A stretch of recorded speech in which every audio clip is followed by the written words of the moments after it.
할렐루야.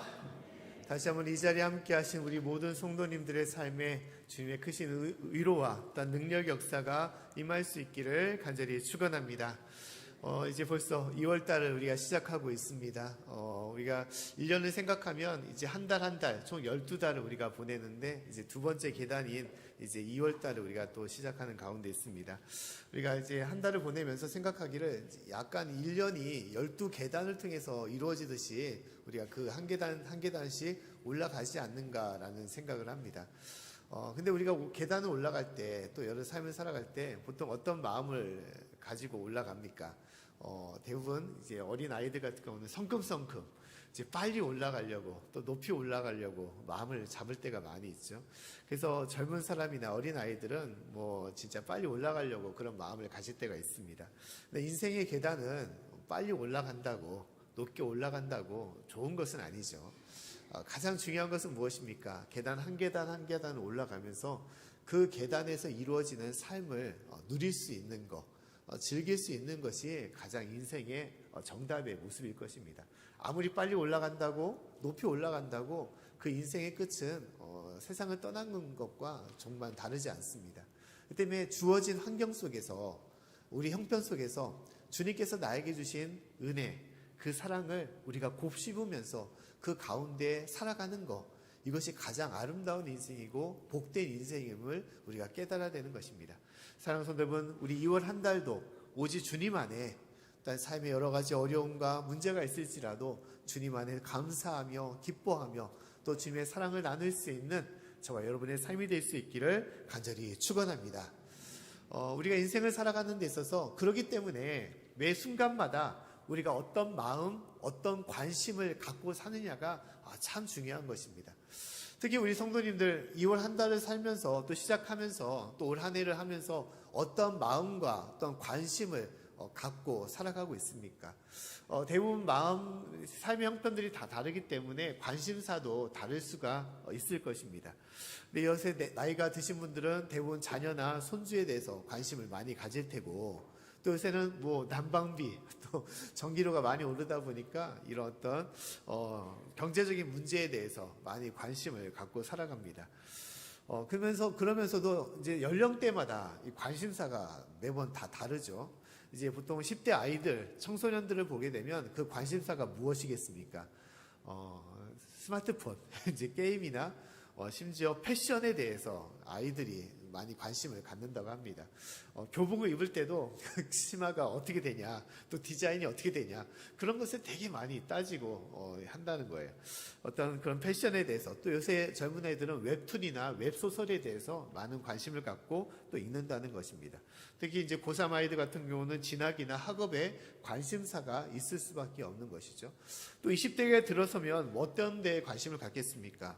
보통 취미생활, 여가생활에 많이 관심을 갖는다고 합니다. 특히 이제 뭐 어떤 취준생들, 직업을 준비하는 청년들은 자기 개발이나 자격증, 직장에 대해서 관심을 가질 수밖에 없는 것이죠. 또 30대가 되면 그 관심사는 이제 약간 이제 결혼을 앞둔 청년들은 이성에 대해서, 연애에 대해서 많은 관심을 가질 수밖에 없는 것이고, 특히 요새 30대는 여행에 대해서, 또한 재테크에 대해서, 주식에 대해서 많은 관심을 갖고 살아가고 있다는 것입니다. 이제 40대에 되면 어떻게 됩니까? 이제 가정을 이루다 보니까 자녀에 대한 관심이, 양육에 대한 관심이 더 많아지게 되고, 또 그 가운데 건강, 운동에 대해서 관심도 넓어지고, 특히 요새는 온라인 쇼핑에 대해서 관심이 많아진다고 합니다. 특히 젊은 남자 같은 경우는 직거래, 당근에 대해서 많이 관심을 갖고 지내고 있다는 거예요. 또 50대에 보면 50대는 유난히 뭐에 더 관심이 많아지겠냐? 건강에 대해서 관심이 많아진다는 것입니다. 무엇을 먹어야지 몸이 더 좋아지고 어떻게 되냐, 어떤 병원, 어떤 약국이 있느냐, 그런 것에 관심이 많고, 또 경제 시사에 대해서, 정치에 대해서 관심이 많아지고, 자녀에 대한 그런 앞날, 그런 미래에 대해서 관심을 많이 갖게 된다는 것입니다. 또 20대 이후에는 어떻게 됩니까? 그 관심이 가장 중요한 것이 건강, 또 노후 생활, 은퇴 이후의 생활에 대해서 이제 관심사가 많아지게 되는 것이죠. 그래서 각 연령별로 똑같은 사람인데도 연령별로 이 관심사가 너무너무 다 다른 거예요. 이게 바로 인간의 모습이죠. 처한 모습에 따라서 올 한 해 내가 어떻게 살아야 될까, 또 무엇에 내가 중심을 둬야 될까, 이런 관심사가 다 달라질 수 있다는 것입니다. 근데 우리가 알아야 될 것은 사람마다 관심사가 다 다르겠지만, 그러나 우리가 어떠한 생각과 어떠한 곳에 마음을 갖고 살아가느냐에 따라서 그 인생이 달라질 수가 있는 것이고, 그 결과가 달라지고, 심지어 다른 사람들과의 관계가 달라질 수 있음을 우리가 알아야 되는 것입니다. 실제로 있었던 이야기인데, 이런 일이 있었습니다. 미국 매사추세츠주에 한 젊은 청년이 여름 휴가를 맞이해서 이제 사람이 잘 안 오는 한적한 해변가를 찾아서 그곳에서 바캉스를 즐기게 되었다는 거예요. 그래서 이제 자리를 펴놓고 일광욕을 즐기고 있는데, 그 해변에 유난히 어떤 한 사람이 이제 조깅을 하고 있었다는 거예요. 근데 갑자기 어떻게 된 일인지는 알 수 없겠지만 그 사람이 바다에 떠밀려서 빠지게 되었다는 것입니다. 그럼 어떻게 했겠습니까? 살려달라고 소리를 쳤겠죠. 근데도 그곳에는 누가 있었냐? 아무도 없고 오직 이 일광욕을 즐기는 이 젊은 사람만 있었다는 거예요. 그 여러분이라면 어떻게 했겠습니까? 당장 119를 전화하던가 어떻게든 구하려고 줄을 찾거나 튜브를 찾거나, 수영을 하는 사람은 달려들어가서 사람을 구하려고 했을 것입니다. 근데 이 사람은 어떻게 했냐? 그냥 가만히 있었다는 거예요. 가만히. 내가 시간을 내서, 내가 돈을 들여서 이곳에 왔는데, 그 내가 선탠을 하려고 일광욕을 즐기고 있는데 왜 내 시간을 방해하냐는 거예요. 그래서 이 젊은 사람은 그냥 일광욕을 즐기고, 내가 아니더라도 누가 도와주겠지라는 마음으로 그냥 있었다는 거예요. 그리고 이 바다에 빠진 사람은 어떻게 됐겠습니까? 죽었다는 것입니다. 나오지 못해서 죽었다는 거예요. 이제 그것을 알고 나서 이제 이 죽은 가족들이 이제 화가 난 거죠. 어떻게 이럴 수가 있느냐? 사람이 죽어가는데 도와주지도 않고. 그래서 이것을 소송을 걸었다는 거예요. 재판을 걸어가지고 제발 법대로 이 젊은 사람을 처벌해 달라라고 부탁을 했다는 것이에요. 근데 그 재판의 결과는 어떻게 됐겠습니까? 무죄로 선포되었어요. 이 사람은 아무 죄가 없다는 거예요. 자신이 그 사람을 죽인 것도 아니고 죽게끔 한 것도 아니고 그냥 자기 일을 한 것뿐인데 아무 문제가 없다는 것이죠. 참으로 어떻게 보면 안타까운, 또 어떻게 보면 너무 아픈 그런 일이라고 볼 수가 있는 것이죠. 근데 우리의 일상의 삶이 점점점 그렇게 변해가고 있다는 것입니다. 특히 코로나의 시대를 거치면서 굳이 남의 일이 아니라면 내가 관여할 필요도 없고, 또 내 일이 중요한데 굳이 내가 나서서 다른 사람을 돕거나 할 필요가 있느냐. 그냥 내 관심사대로, 또 내가 원하는 대로, 또 내가 바라는 대로 하는 것이 가장 중요하다라는 마음들을 대부분 갖고 살아가고 있다는 것입니다. 이것은 우리의 삶의 모습이지만 결국 그 모습이 어떻게 보면 참 우리를 힘들게 하는 안타까운 모습이라고 할 수 있는 것이죠. 자, 오늘 말씀을 봐도 이 누가복음 10장의 말씀도 이와 비슷한 말씀을 하나님께서는 하고 있다는 것이에요. 너희가 어떠한 마음을 살아가느냐에 따라서 너의 모습이 달라지고, 또한 너희가 어떤 관심사를 갖느냐에 따라서 하나님께서 어떻게 대응하시는지가 달라짐을 말씀을 하고 있다는 것입니다. 자, 이 오늘 말씀, 누가복음 10장 말씀은 우리가 잘 알고 있는 선한 사마리아인의 비유에 관한 말씀입니다. 우리가 잘 알다시피 강도 만난 사람이 있었고, 이 죽어가는 사람을 도운 사람이 있고 돕지 않는 사람이 있었다는 것이죠. 그리고 돕는 이 선한 사마리아인의 사람을 통해서 참 마음이 따뜻해지는, 또 위로를 받는, 또 훈훈해지는 그러한 마음으로 이 말씀을 우리가 대할 때가 많이 있습니다. 요새도 이런 선한 사마리아 같은 사람들이 많이 있죠.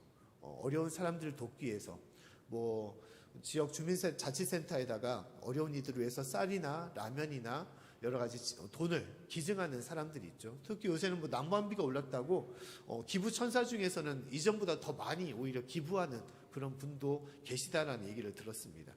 남의 어려운 형편을 그냥 지나지 않고 돕고자 하는 이들, 또 어떤 분들은 이제 횡단보도를 어르신들이 길을 건널 때 시간이 부족할 때가 많이 있잖아요.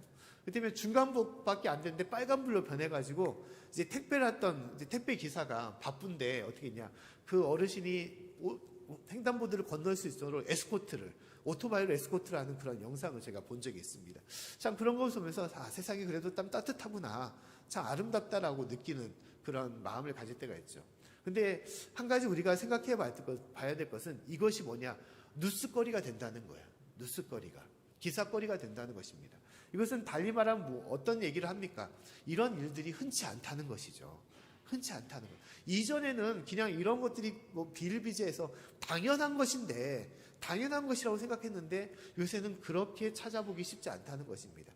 그냥 약간 국보처럼 어쩌다가 드러나는 그런 일처럼 보이는 것이 요새의 모습이라는 것이죠. 근데 오늘 말씀 보면 비슷한 얘기를 하고 있어요. 오늘 말씀에도. 자, 예수님께서 이 오늘 말씀, 이 비유의 얘기를 하신 것이죠. 자, 어떤 얘기를 했습니까? 자, 강도 만난 사람이 있었고 그 강도 만난 사람을 지나치는 사람이 있었다라고 얘기를 하고 있습니다. 오늘 30절부터 32절까지 말씀을 한번 같이 읽어보겠습니다. 자, 시작. 예수께서 대답하여 가라사대 어떤 사람이 예루살렘에서 여리고로 내려가다가 강도를 만나매 강도들이 그 옷을 벗기고 때려 거반 죽은 것을 버리고 갔더라. 마침 한 제사장이 그 길로 내려가다가 그를 보고 피하여 지나가고 또 이와 같이 한 레위인도 그곳에 이르러 그를 보고 피하여 지나가되. 아멘. 자, 예수님께서 비유의 말씀 중에 강도를 만나 죽어가는 사람이 있다라고 말하고 있습니다. 그리고 그곳에 제사장과 레위인들이 지나갔는데 그를 도와주지 않고 그냥 피하여 지나갔다. 모른 채 지나갔다라고 말씀을 하고 있어요. 그럼 보통 어떻게 합니까? 난리가 나는 것이죠. 어떻게 이럴 수가 있느냐. 근데 이 말씀을 들었던 사람들의 반응은 어떻습니까? 잠잠하다라고 말하고 있어요. 어떻게 보면 어떻게 세상에 다른 사람도 아니고 제사장과 레위인 사람이 요새 말하면 성직자에 해당되죠. 이런 사람들이 어떻게 죽어가는 사람을, 어려운 사람을 돌아보지도 않았냐, 어떻게 이럴 수 있냐라고 화가 날 수도 있고, 또 어떻게 보면 야, 예수님 좀 이야기가 너무 과장됩니다. 어떻게 성직자가, 제사장이 사람을 도와주지 않습니까? 그것도 죽어가는 사람인데 이것은 너무너무 이야기를 좀 과대 포장해서 너무 좀 상상의 이야기를 하시는 것 같습니다라고 그렇게 얘기할 수도 있을 것입니다. 근데 그렇지 않았다는 거예요. 이것은 무엇을 말하겠습니까? 이것이 실제 있었던 이야기라는 거예요. 그냥 예수님께서 상상으로 소설 쓰듯이 만든 것이 아니라 당시에 이런 일들이 실제로 있었고 오히려 비일비재했던 것을 말하는 것입니다. 당시 예루살렘에서 여리고성까지는 길이 좀 먼 길이었습니다. 그것도 큰 예루살렘은 700m 높은 곳에 있었고 여리고성은 300~400m 밑에 있었던 그런 곳이었습니다. 근데 그 길에 골짜기가 형성되어서 그곳은 항상 강도가 많았다라고 기록이 되어 있어요. 그래서 이와 같은 사람들이 많이 있었다는 것입니다. 재산을 뺏기고 옷을 빼앗기고 또한 상처를 입고 죽어가는 이들이 있었다는 거예요. 그리고 심지어 이곳에는 여리고성까지 오고 가는 제사장과 레위인들이 있었다는 것입니다. 근데 그들이 돕지 않았다는 거예요. 그런 것을 얘기하고 있는 것입니다. 근데 보통 우리가 생각하기에 야 어떻게 이럴 수 있을까라고 하지만 그러나 그것을 사람들은 그냥 뭐 큰 대수롭지 않은 일로 받아들였다는 것입니다. 왜냐하면 그럴 수도 있다는 것이죠. 제사장과 레위인들은 그럴 수도 있어 라고 생각을 한다는 것입니다. 자, 제사장과 레위인들은 어떤 사람들입니까? 우리 제사장은 말 그대로 대부분 무슨 일을 하겠습니까? 제사 일을 하는 사람들이 제사장이죠. 제사 일을 거두는. 뭐 좀 넓게 본다면 하나님의 일을 하는 사람이 제사장인 것입니다. 그래서 아론의 자손들만 제사장으로 세웠죠. 특별한 사람들인 것이죠. 그 가문의 정통을 이어서 하나님의 일을 감당하는 사람들인 것입니다. 제사장 일을 했을 뿐만 아니라 또한 율법을 가르치는 일을 했고 또한 성전을 전체적으로 총 책임지는 그러한 일을 했던 사람들이 제사장이었습니다. 또 다른 사람이었던 레위인들은 어떤 사람입니까? 레위인은 12지파 중에서 하나님께서 구별하여 세우신 지파가 바로 레위 지파였습니다. 그 레위 지파의 자녀들은 30세가 되면 하나님의 일을 감당할 수가 있었던 거예요. 그래서 제사장을 도와서 제사 일을 감당하고 또한 성전의 여러 가지 일들, 청소나 또한 그 성전을 지키는 일, 관리하는 일을 했었고 심지어 찬양을 하는 성가대 일도 그들이 했었습니다. 또 가르치는 일도 그들도 도왔습니다. 이 마찬가지로 지금을 따지면 제사장은 목회자라고 할 수 있고 레위인들은 여러 부교육자나 아니면 직분자들이라고 할 수 있는 거예요. 그 때문에 하나님께서 크게 쓰시는 그런 사람들이었던 것이죠. 그런데 그들이 이 죽어가는 사람을 돌보지 않고 그냥 지나갔던 것입니다. 그 이유는 무엇이냐? 그들의 관심사가 달랐기 때문인 것이에요. 자, 그들의 관심사는 무엇입니까? 하나님의 일을 하는 거예요. 하나님의 일을 하기 때문에 그들에게서 가장 중요한 것은 무엇이냐? 거룩함을 잊지 않는 것입니다. 항상 거룩하게 살아야 되는 것이에요.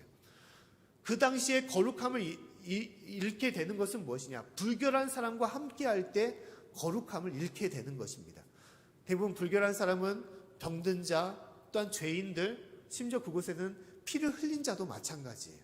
그 때문에 이 제사장과 레위인은 그를 돕다가 어떻게 하냐? 불결해질 수 있기 때문에 그들은 가장 중요한 거룩함을 유지하기 위하여 그가 불쌍할지라도 안타까울지라도 가장 중요한 거룩함을 가지기 위해서 그는 그를 내버려두고 돌아가게 되었다는 것입니다. 근데 그것에 대해서 아무도 뭐라고 하지 않아요. 왜냐하면 당연한 것이기 때문에. 레위인은 그럴 수도 있어. 제사장이면 그럴 수도 있어. 사람의 목숨보다도 더 중요한 것이 거룩함이야 라고 얘기를 했던 것입니다. 그런데 또 다른 사람이 있었죠. 그 사람은 사마리아인이라고 말씀하고 있습니다. 이 사마리아인 사람은 어떻게 했습니까? 우리 33절부터 35절까지 말씀을 한번 같이 읽어보겠습니다. 자, 시작. 어떤 사마리아인은 여행하는 중 거기 이르러 그를 보고 불쌍히 여겨 가까이 가서 기름과 포도주를 그 상체에 붓고 싸매고 자기 짐승에 태워 주막으로 데리고 가서 돌보아주고 이튿날에 데나리온 둘을 내어 주막 주인에게 주며 가로되 이 사람을 돌보아주라. 부비가 더 들면 내가 돌아올 때 갚으리라 하였으니. 아멘. 자, 사마리아에는 여행하는 중이라고 말하고 있어요. 이 여행하는 중은 그냥 단순하게 휴가를 즐기는 그런 것이 아니라 여행은 상업적인 의미가 같이 들어가 있습니다. 그래서 다른 나라나 다른 도시에 가서 문물 거래를 하는, 무역 일을 하는 것이 당시의 모습이었던 거예요. 근데 이 사람은 일을 하는 것이죠. 일을 하는 중이었습니다. 그렇기 때문에 바쁜 가운데 있죠. 그 도시에 가서 누구를 만나야 되고 약속을 해야 되고 또 그곳에서 여러 가지 일을 치러야 되기 때문에 어떻게 바쁜 가운데 있었던 것입니다. 근데 이 사람의 길을 멈춘 일이 생긴 것이죠. 강도 만나 죽어가는 사람이 보게 된 것입니다. 어떻게 보면 내일도 바쁜데 빨리 가야 되는데 지금 해야 될 일이 있는데 마음의 갈등이 있을 수밖에 없는 거예요. 근데 이 사람은 어떻게 했습니까? 길을 멈추고 그 사람에게, 죽어가는 사람에게 다가갔어요. 그리고 그가 갖고 있는 상처를 싸매주고 심지어 자신이 타고 있는 짐승 나귀에 그 사람을 얹어서 이동을 하게 되었습니다. 그리고 가는 중에 있는 여관에 들려서 이 사람을 쉬게 한 것이죠. 그리고 거기 있는 주인에게, 주막 주인에게 2달란트를 주면서 그 사람을 돌봐주라라고 부탁을 했습니다. 자, 2달란트는 어느 정도 양이냐? 1달란트가 당시에 한 남자가 하루 일품, 일한 품삯에 대한 것이 이제 1달란트입니다. 지금은 따지면 한 15만 원에서 20만 원 되는 것이 1달란트예요. 근데 2달란트는 30만 원 넘는 그런 액수가 해당되는 것이죠. 몇만 원도 아니고 큰 거액이라고 할 수 있는 돈을 전혀 모르는 사람을 위해서 그가 선뜻 내놓게 되었던 것입니다. 그 사람은 시간도 빼앗길 뿐만 아니라 자기의 노력이나 또한 자신의 모든 재산, 물질까지도 그가 드리면서도 일을 행하게 된 거예요. 당장 자기의 급한 일이 있는데, 관심이 있는데, 관심사가 있는데 그는 한순간에 그 모든 것을 바꿔서 이 사람을 돕는 일에, 이 사람을 영혼을 살리고 생명을 구하는 일에 그가 모든 것을 내려놓게 되었던 것입니다. 어떻게 보면 요새 말하게 되면 이 사마리아 사람이 참 어리석은 사람이라고 할 수 있는 것이죠. 어떻게 자기 일이 더 바쁠 수도 있는데 다른 사람을 위해서 모든 것을 이렇게 헌신하며 해놓을 수가 있을까? 그러나 중요한 것은 무엇이냐? 그가 자신의 관심, 이 사마리아인의 관심을 내려놓고 사람을 구하는 일에 그가 시간과 물질을 보냈지만 이 모든 것은 누구의 관심이냐? 이것은 하나님의 관심이었음을 말씀하고 있다는 것입니다. 이 모든 것을 이야기해놓고 예수님께서는 뭐라고 얘기를 하고 있습니까? 36절과 37절 말씀에 다음같이 예수님께서 얘기하고 있어요. 한번 같이 읽어보겠습니다. 자, 시작. 내 의견에는 이 세 사람 중에 누가 강도 만난 자의 이웃이 되겠느냐? 가로되 자비를 베푼 자니이다. 예수께서 이르시되 가서 너도 이와 같이 하라 하시니라. 아멘. 자, 예수님께서 뭐라고 말씀하십니까? 누가 이 강도 만난 자의 이웃이 되겠느냐라고 말씀을 하고 있습니다. 이것은 무엇을 말하느냐? 하나님의 관심을 말하는 거예요. 이 환경들, 이 풍경이 있는데 하나님께서 지금 바라보고 계신 것은 무엇이냐?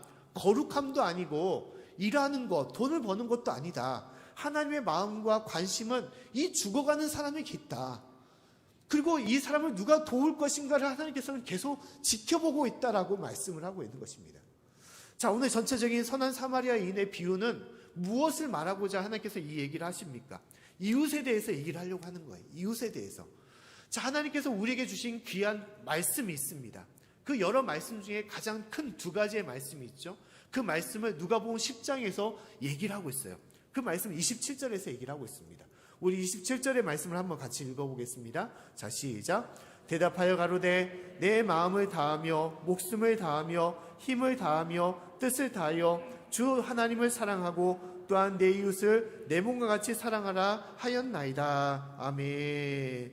자, 예수님께서 이 말씀을 하시는 것은 한 율법사가 어떻게 해야 영생을 얻겠습니까? 라고 질문할 때 그 질문에 대해서 율법에 어떻게 기록되어 되었냐라고 재차 질문을 하게 된 것이죠. 그때 대답이 무엇이냐? 바로 27절의 대답이었습니다. 하나님을 사랑하고 내 이웃을 내 몸같이 사랑하라. 이 말씀을 한 거예요. 그 대답을 듣고 그래 네 말이 맞다. 그래 이대로 행하라라고 얘기를 했던 것입니다.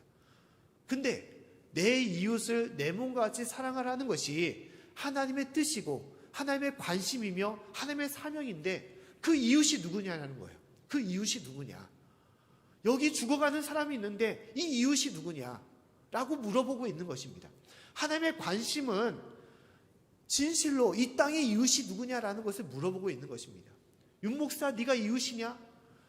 박 집사 네가 이웃이냐? 김 권사 네가 이웃이냐라고 물어보고 있다는 거예요.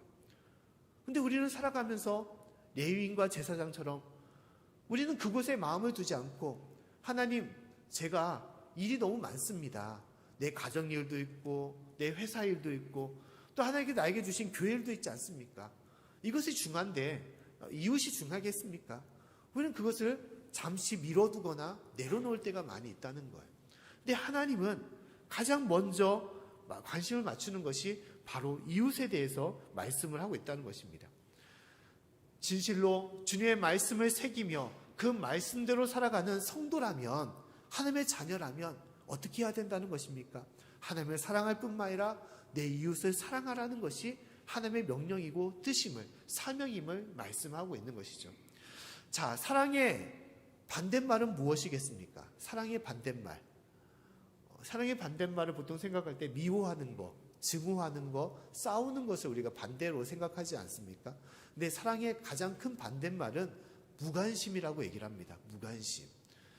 싸우는 것보다, 미워하는 것보다 더 크게 그 사람을 사랑하지 않는 것은 아예 관심을 갖지 않는 것. 그 사람이 어떻게 되든 뭘 행하든 내가 전혀 생각하지 않는 것. 이것이 바로 사랑하지 않는 가장 큰 표현이라는 거예요. 그런데 우리는 어떻습니까? 오늘 말씀 중에 이 강도 만난 자를 가장 무관심하게 대했던 사람은 바로 제사장들과 레위인들이었습니다. 하나님을 더 잘 믿고 잘 따르고 그 말씀대로 행해야 될 이 두 사람이 오히려 그 말씀대로 사랑하지 않고 무관심 속에서 사랑하고 있다는 거예요. 하나님은 우리에게도 말씀하고 있어요. 네가 진실로 나를 믿느냐? 나를 믿는 성도냐? 하나님의 자녀냐? 그럼 어떻게 하라는 것입니까? 이웃을 사랑하라는 것입니다. 이웃을 사랑하는 것은 무엇이라는 것입니까? 관심을 가지라는 거예요. 관심을 가져라. 지금 이 순간에 상처받은 이들이 있느냐? 아파하는 이들이 있느냐? 그들을 둘러보고 그들에게 마음을 가져라. 심지어 주님 앞으로 나오지 못하는 이들이 있느냐? 그들을 찾고 그들을 위하여 기도하며 주님의 복음을 전하라라고 말씀을 하고 있는 것입니다. 하나님의 가장 큰 관심을 얘기했던 말씀이 누가복음 15장 7절 말씀에 나오고 있습니다. 우리 말씀을 한번 같이 읽어보겠습니다. 자, 시작. 내가 너에게 이르노니 이와 같이 죄인 하나가 회개하면 하늘에서는 회개할 것 없는 의인 99을 인하여 기뻐하는 것보다 더하리라. 아멘. 하나님의 큰 관심은 무엇입니까? 의인 99이 아니라 99명이 아니라 더 큰 관심은 잃어버린 양, 죄인 하나가 더 큰 관심이다. 하나님께서 찾으시는 것이다 라고 말씀을 하고 있다는 것입니다. 이것이 하나님의 마음이라는 거예요. 참된 성도라면, 믿음의 삶이라면 이 하나님의 마음을 알고 하나님의 관심을 알고 심지어 그것이 나의 뜻과 다를지라도 잠시 나의 뜻과 관심을 내려놓고 하나님의 마음과 뜻으로서 하나님의 관심과 사명으로서 나아가는 것이 참된 성도임을, 하나님의 백성임을 말씀하고 있는 것입니다. 할렐루야. 사랑하는 성도 여러분, 진실로 하나님께서 우리 가운데 그렇게 말씀하고 있는 거예요. 우리 삶에 여러 가지 많은 일들이 있고 바쁜 일이 있을지라도 우리가 먼저 마음을 품고 새겨야 될 것은 지금 이 순간에 주님을 알지 못하는 이들이 없는지, 또 힘들어하는 일이 없는지, 어려운 일이 사람이 없는지, 또한 여러 질병으로 고통받는 일이 있는 사람이 없는지 우리가 둘러보며 나눠야 되는 것입니다. 내 구역 식구 중에, 또한 전도의 임원 중, 또 회원들 중에, 또 우리 교인들 중에, 또 내 이웃과 가족 중에 그런 사람이 없는지를 다시 한번 둘러봐야 되는 거예요. 하나님께서는 주님의 마음을 품고 그런 관심을 갖고 살아가라, 또 사랑하라라고 말씀을 하고 있는 것입니다. 사랑하는 성도 여러분, 올 한 해 동안, 또한 2월 한 달 동안 진실로 주님의 그 마음을 품고 이웃을 사랑하며 또 그 영혼 구원을 위하여 마음을 품고 섬길 수 있는 저와 여러분의 삶이 될 수 있기를 간절히 축원합니다. 특히 중요한 것은 영혼을 사랑하는 것, 잃어버린 자, 또한 하나님 여러 가지 심판 가운데 나아가는 자를 우리가 도와주고 구원하는 것은 우리 삶에서 가장 중요한 것임을 우리가 깨달아야 되는 것입니다. 그것은 살리는 일이에요. 살리는 일. 28절 말씀에도 예수님께서 말씀하기를 내 대답이 옳도다 라고 말씀하시고 이를 행하라. 그러면 어떻게 했냐? 살 것이다 라고 말씀하고 있습니다. 산다는 것은 영원한 생명을 얻을 뿐만 아니라 하나님의 능력 가운데, 또 하나님의 인도하심 가운데 살아감을 말씀하는 것입니다. 내 관심사대로, 내가 원하는 대로, 내가 바라는 대로 하는 것이 사는 것이 아니라 진실로 내 이웃에게 주님의 사랑과 또 주님의 손길을 퍼서 함께 나누는 것, 그것이 진정으로 사는 것이고 진실로 진정된 삶임을 말씀을 하고 있는 것입니다. 자, 오늘 말씀 보면, 자, 이 강도 만난 사람은 구체적으로 누구를 말합니까? 어떤 민족을 말하죠? 예수님께서 이 비유 중에 했던 강도 만난 사람은 유대인이었습니다. 유대인. 사마리아 사람도 아니었어요. 다른 이방 사람도 아니었습니다. 팔레스타인, 블레셋 사람도 아니었습니다.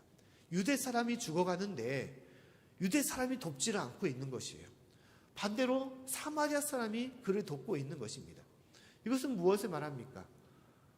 자신의 민족을 돕지 않은 사람, 우리 자신을 돕지 않은 사람은 결국 망할 수밖에 없음을, 하나님의 역사와 하나님의 능력이 그 가운데 있을 수 없음을 우리에게 말씀을 하고 있는 것입니다.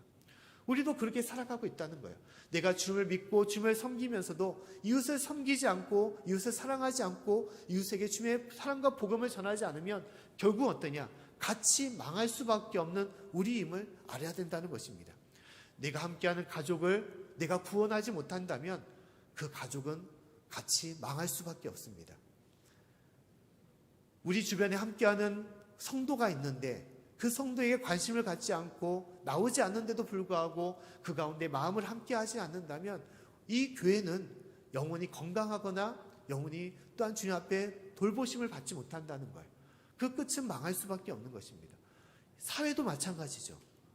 서로를 돌보거나 서로의 관심을 갖지 않는다면 그 나라와 그 민족과 사회는 멸망할 수밖에 없는 것입니다. 그 대표적인 것이 바로 이스라엘이었던 것이에요. 이스라엘. 하나님을 사랑하지 않고 이웃을 사랑하지 않았던 그 민족은 결국 망하여 뿔뿔이 흩어지고 결국 오랫동안 방치된 삶을 살아갈 수밖에 없었던 것입니다. 하나님은 진실로 이웃을 사랑하며 섬길 때 진실로 죽어가는 영혼을 불쌍히 여기고 진실로 마음을 다하여 그 영혼을 돌볼 때 그 영혼이 살 뿐만 아니라 돕는 그 영혼까지도 우리 자신도 주님 앞에 구원을 받고 온전하게 세움받음을 우리에게 말씀을 하고 있는 것입니다. 한 이런 이야기가 있습니다. 어떤 한 가장이 있었는데 이제 여러 자녀들을 둔 이제 아버지가 있었는데 하루는 이제 직장 일을 마치고 늦게서 이제 집으로 돌아오게 되었던 것입니다. 이제 추운 겨울날 집으로 오는데 이제 깜깜한 골목에 한 남자가 쓰러져 있었던 거예요. 웅크린 채로 신음하면서 쓰러져 있었던 것을 보게 된 것입니다. 근데 도와야 되는데 날씨도 너무 춥고 또 이제 너무 늦은 시간이고 또 집에는 가족들이 기다리고 있기 때문에 아유 다른 사람이 돕겠지 뭐 또 술 취해서 그런 건가 아닌가라는 생각으로 그냥 방치하고 그냥 집으로 오게 되었습니다. 근데 집에 이제 식구들이 다 있는데 큰 아들이 아직 돌아오지 않은 거예요. 그래서 이제 공부하는 아들이니까 아예 무슨 뭐 밤늦게까지 좀 공부하는가 보다 라고 생각하고 친구 집에 있는 거 아닌가 생각하고 이제 먼저 잠에 들었던 거예요. 근데 아침에 일어나 보니까 아들이 아직까지 돌아오지 않은 것입니다. 너무 놀래가지고 이런 적이 없었는데 뭐 친구 집에 다 연락을 했는데 어떠한 집에도 이 아들이 없었던 거예요. 아는 행방조차도 모르게 되었던 것입니다. 근데 어디서 전화가 왔는데 병원에서 전화가 온 것입니다. 아들이 중환자실에 있고 지금 크게 상처를 입어가지고 힘든 가운데 있으니까 빨리 오라고. 근데 갔더니 상처가 너무 심해서 지금 당장 수술에 들어가야 된다고. 그래서 이제 수술 동의를 받고 수술에 들어갔는데 어떻게 되었냐? 수술에 성공하지 못하고 죽게 되었다는 것입니다. 근데 그 아들이 누구였냐? 그 아버지가 집에 돌아오는 길에 발견했던 쓰러져 있었던 그 남자가 그 아들이었던 거예요. 아들이 집으로 오다가 이제 불량배들을 만나서 칼을 맞아서 크게 당해가지고 쓰러진 것입니다. 피를 많이 흘리고 있었던 거였어요. 근데 그것을 모르고 이제 집으로 돌아오게 된 것이죠. 근데 의사가 수술을 다 끝나면서 하는 말이 조금만 일찍 왔었으면 살릴 수 있었을 텐데 너무 늦게 왔다고 그렇게 얘기를 하는 것입니다. 그 아버지가 그 시간에 그 아들을 좀 살펴보고 돌봐주기만 했다면 그 아들이 살아날 수 있었을 텐데 자신이 가족이 아니라는 생각으로 그런 마음으로 하다가 결국 아들을 먼저 보내는 그런 아픈 모습을 갖게 되었던 것입니다. 근데 이것은 우리의 모습일 수 있다는 것입니다. 강도 만난 삶은 누구를 말하겠습니까? 그것은 한순간에 우리 아들이 될 수도 있고 우리 가족이 될 수도 있다는 것입니다. 또한 그 사람은 내 형제나 내 이웃이 될 수도 있고 또 그 사람은 내 미래의 내가 될 수도 있는 거예요. 내가 힘들 때, 내가 아파할 때, 내가 한순간 주님을 떠날 때, 내가 도움이 필요한데 나에게 도움을 받지 못하는 그런 모습일 수도 있을 것입니다. 또한 그 삶은 또 예전에 과거에 내가 될 수도 있는 거예요. 내가 힘들 때 나를 도와줘서 내가 하나님을 믿게 하였고 또 내가 주님 앞에 살아가도록 인도했던 그런 예전의 나의 삶의 모습이 될 수도 있는 것입니다. 예수님께서는 이 강도 만난 사람을 돌보기 위해서 마음을 들이고 심지어 어떻게 했습니까? 이 땅에 아들 예수님을 보내서 진실로 모든 것을 다해서 구하셨던 분이 바로 예수님이셨습니다. 강도 만난 자는 우리 자신이었고 또 이 선한 사마리아인은 바로 예수님이셨어요. 예수님은 여러 모든 것들을 다 헌신했을 뿐만 아니라 자신의 목숨까지 버리면서 우리를 살리신 분이 바로 예수님이셨습니다. 이사야서 53장의 말씀 보면 다음 같은 말씀이 있습니다. 우리 말씀을 같이 한번 읽어보도록 하겠습니다. 5절 말씀, 자 시작. 그가 찔림은 우리의 허물을 인함이요 그가 상함은 우리의 죄악을 인함이라. 그가 징계를 받음으로 우리가 평안을 누리고 그가 채찍에 맞음으로 우리가 나음을 입었도다. 아멘. 예수님의 그 도움이 있었기 때문에, 예수님의 그 사랑이 있었기 때문에, 예수님의 그 피 흘림이 있었기 때문에, 십자가가 있었기 때문에 우리가 도움을 받고 구원을 받고 우리가 살림을 받은 것입니다. 그 예수님께서는 너도 이와 같이 행하라라고 말씀을 하고 있는 거예요. 사랑하는 성도 여러분, 올 한 해 우리의 관심사는 무엇입니까? 우리가 많이 계획하는 것들이 있을 거예요. 그러나 하나님께서 우리에게 말씀하시는 관심은, 하나님의 관심은 내 이웃을 돌아보라라고 말씀하는 것입니다. 죽어가는 형제가 있지 않느냐, 아직까지 하나님께로 돌아오지 못한 형제가 있지 않느냐, 자매가 있지 않느냐, 그 영혼을 좀 관심을 가지고 그 영혼을 위하여 기도하고 그 영혼을 위하여 주님의 사랑과 복음을 전하라, 그들에게 손을 뻗쳐서 그들을 도와주라라고 말씀을 하고 있는 것입니다. 사랑하는 성도 여러분, 올 한 해 이러한 하나님의 마음을 품고 진실로 주님의 사랑을 나눌 수 있는 저와 여러분이 될 수 있기를 간절히 축원합니다. 주보에 삽입된 이 작전 카드는 그냥 매년마다 하는 그런 요행의 그런 것이 아닙니다. 하나님의 마음이라는 거예요. 진실로 우리가 기도해야 될 사람들, 우리가 주님의 사랑을 전할 사람들, 그 사람들을 생각하며 이름을 적어야 되는 것이고, 그 사람들을 위해서 우리가 기도해야 되는 것이고, 또한 날 때마다 그 사람에게 권유하여 하나님을 알도록, 이 세상에 가장 중요한 하나님의 생명, 그 복음을 알도록, 천국을 알도록 인도해야 되는 것이 우리의 사명인 것입니다. 사랑하는 성도 여러분, 올 한 해 동안 한 영혼을 품고 진실로 그 영혼의 구원받기 위하여, 그 영혼의 생명을 위하여, 그 영혼을 위하여 진실로 수고하며 애쓸 수 있는 주님의 사랑과 복음을 전할 수 있는 저와 여러분의 삶이 되기를 간절히 축원합니다.